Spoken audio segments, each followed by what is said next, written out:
Live from WTVO 17 and your home team, Eyewitness News at 5 starts now. Illinois fully reopens today. The changes businesses, restaurants, and community members can expect. Winnebago County health officials hit the road. Rockford City Market customers can add getting a COVID shot to their shopping list. We'll give you a live look at the vaccination bus. Plus, dry weather can be rough on your lawn. We'll tell you why residents in Cherry Valley are limited on how often they can water their grass.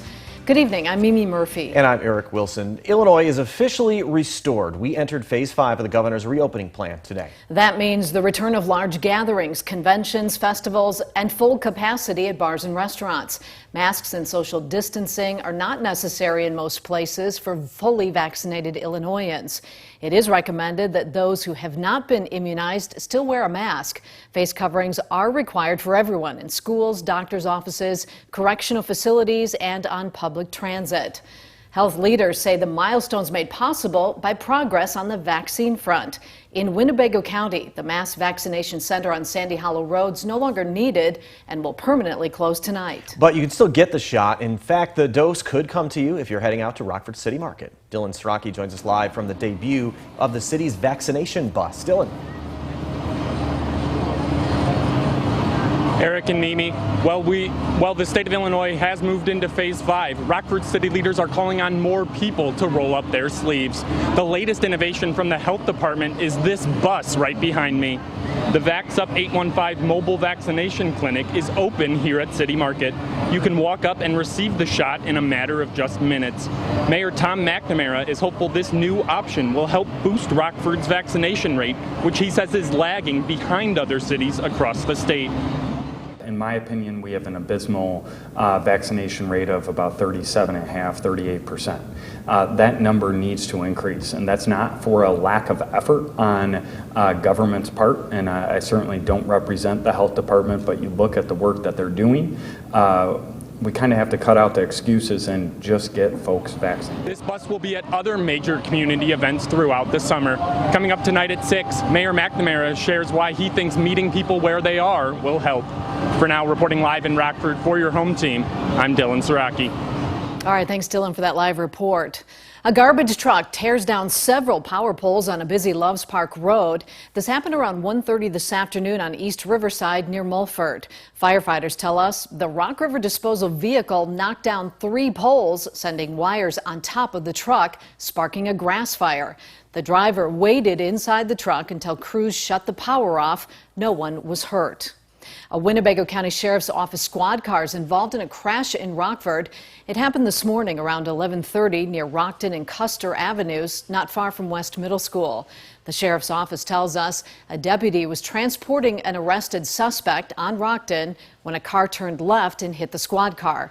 Investigators say both vehicles had heavy front-end damage.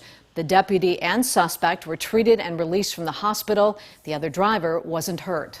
Stephenson County's top prosecutor finds the police killing of an armed suspect in Lena justified. State's Attorney Carl Larson says officers acted in accordance with state statutes when they shot and killed David Dieterman April 9th. That day, police were called to Citizens State Bank for an armed robbery. When officers arrived, they say Dieterman fired into the air.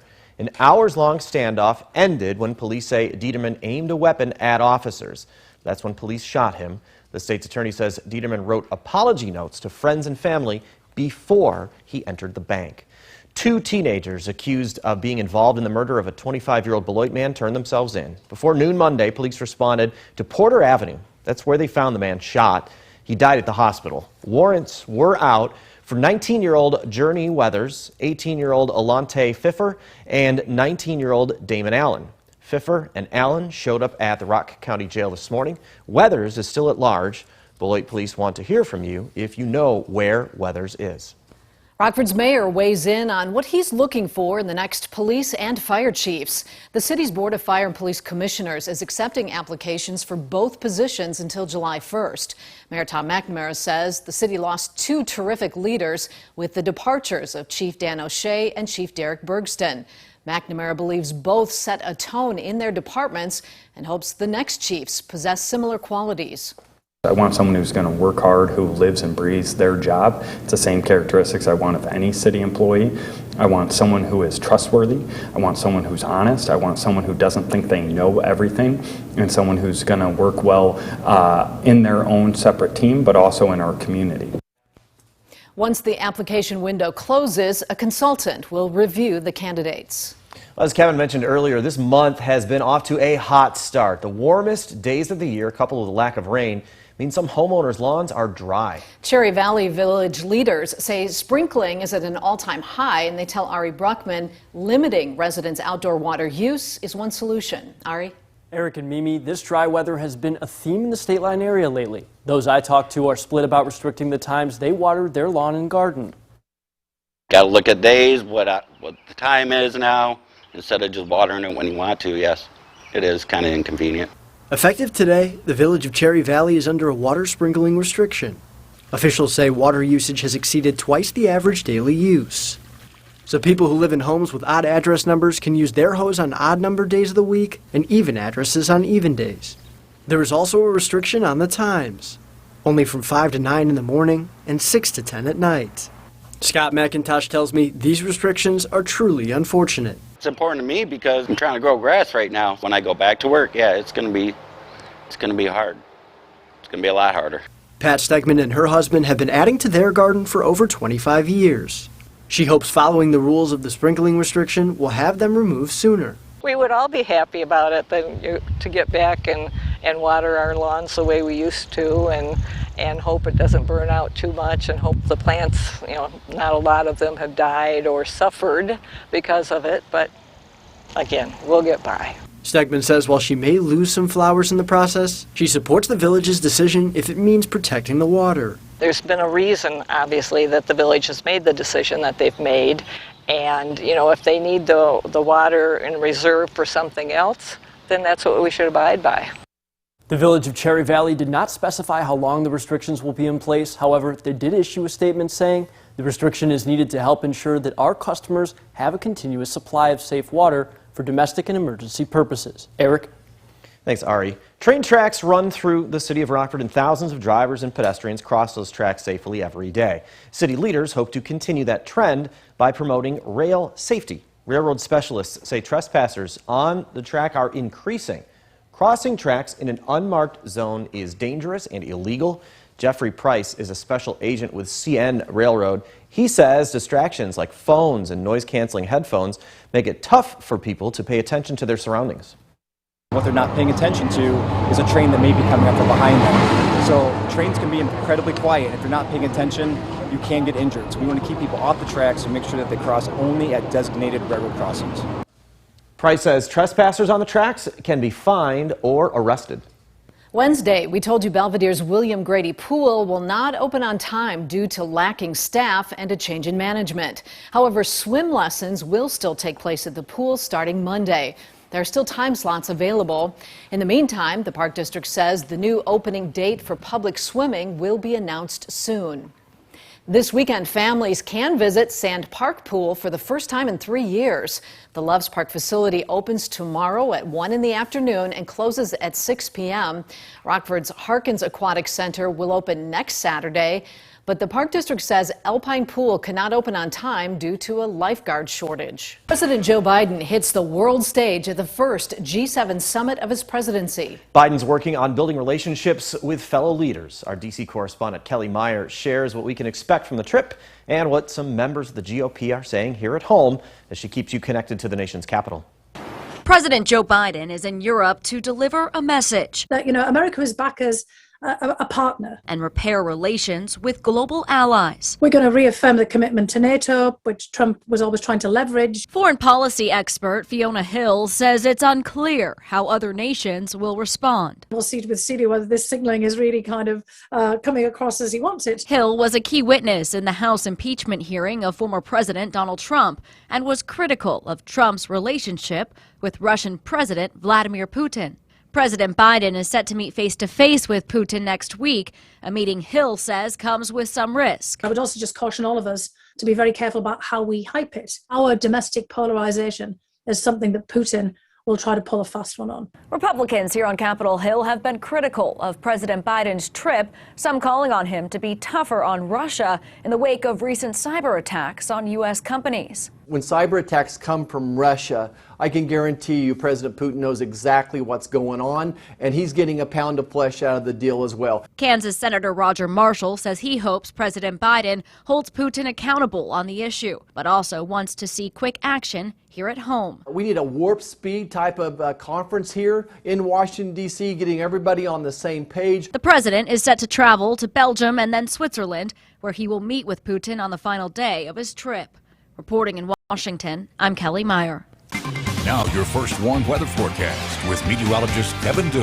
Well, very hot. About first half of our Friday really helped to fire up some stronger thunderstorms here that moved through just recently, including one storm that was actually severe warned as it moved through parts of eastern Ogle County and parts of DeKalb County. Associated with this storm was lots of lightning, some very sizable hail, and wind gusts upwards of around 60 miles an hour. Now, this storm has died down quite a bit as it is now making its way out of the state line. In fact, most of the storms have made their way out of the area or have weakened enough to sort of dissipate. But now we have a new line of thunderstorms that is currently pushing southward toward Walworth and Rock counties in Wisconsin. Most of that should miss us here on the Illinois side of the state line, but it could possibly scrape areas of Winnebago and Boone County over the next maybe half hour to hour or so. In fact, the chance for a few isolated showers and maybe even one or two more thunderstorms is going to stick with us here through the rest of the evening and the overnight. Chances are a little bit less than what they were over the past few hours, but could definitely still see a few light showers pop up. And as I mentioned, maybe one or two brief thunderstorms.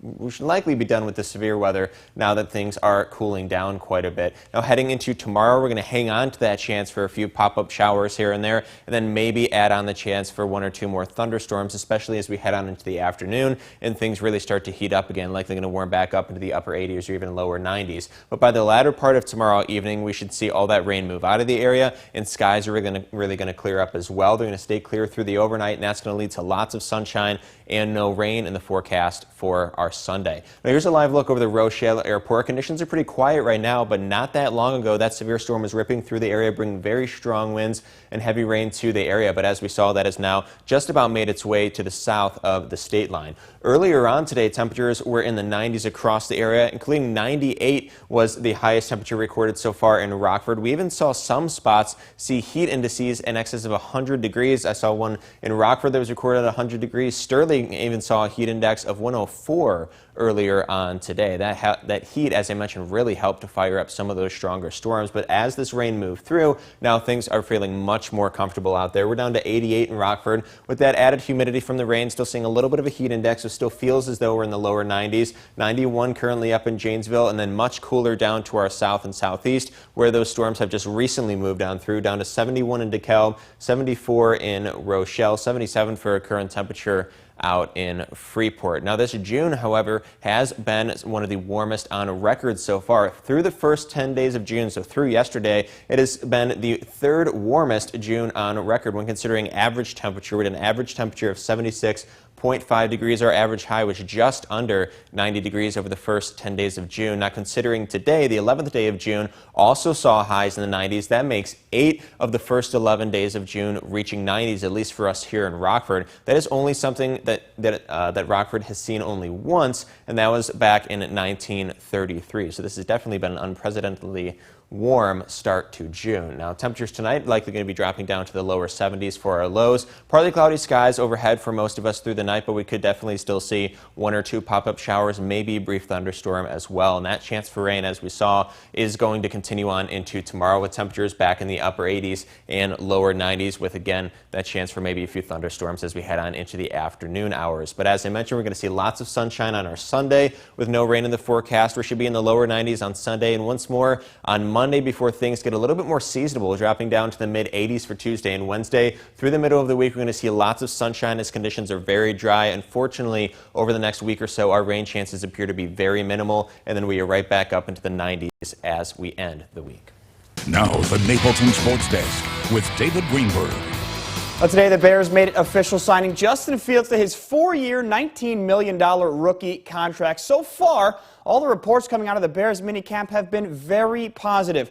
We heard Darnell Mooney talk about how he smiled after catching a deep ball from Fields. We heard Matt Nagy and the other coaching staff discuss his leadership abilities. The list just goes on and on. Let's think back to arguably Fields' best performance of his college career when he tossed for 6 touchdowns against Clemson, 3 of them to his tight ends. One thing I'll be keeping an eye on in training camp is how the Bears' quarterback of the future is meshing with their possible tight end of the future, Cole Kmet. And according to Kmet, they're getting along just fine. He's been awesome so far. Great teammate, great person. Comes into work every day, with his head down and ready to do the right thing, So he's coming out here every day to be great, and you can see that. And he's learning from everyone and everything that happens. So he's been awesome to get to know and be able to play with on the field. After an MVP-winning season in 2020, I don't think anybody expected there would be some uncertainty surrounding the Green Bay Packers quarterback position, but here we are. Amongst all the chaos that may or may not be going on up north, Jordan Love has said if and when the time comes, he will be ready to be the Packers starter come week 1. After incredible offensive success last year, the biggest question is, can Matt LaFleur replicate that same production, and how does Davante Adams feel about him? We've got to get him multiple looks at many different plays and really find out what he does best and what our team does best, because every year things change in the National Football League. I'll say this, he's tapped into it. I see he has a heightened awareness, and his focus is definitely off the charts right now. There's plenty of high school sports postseason action going on today, from soccer to baseball. Be sure to tune back in tonight. I'll have all the highlights from around the area. That's it for sports. We'll be right back. Look at our first Warren Interactive Radar, sponsored by Rockford Auto Glass and More. Had a few stronger storms move through just recently. Most of those have made their way out of the area, but we got a few more thunderstorms now currently pushing into Rock and Walworth counties in Wisconsin. Could see a few of those dip into our part of the state line on the Illinois side of the state line over the next hour or so. We're going to hang on to the chance for a few isolated showers, maybe 1 or 2 light thunderstorms through the overnight and into tomorrow as well, as temperatures are back in the low 90s. 90s expected through about Monday. Take a brief dip in temperature through the middle of the week, back in the 90s for the end of the week. All right, thanks, Kevin. And thank you for spending some time with us. Stay safe.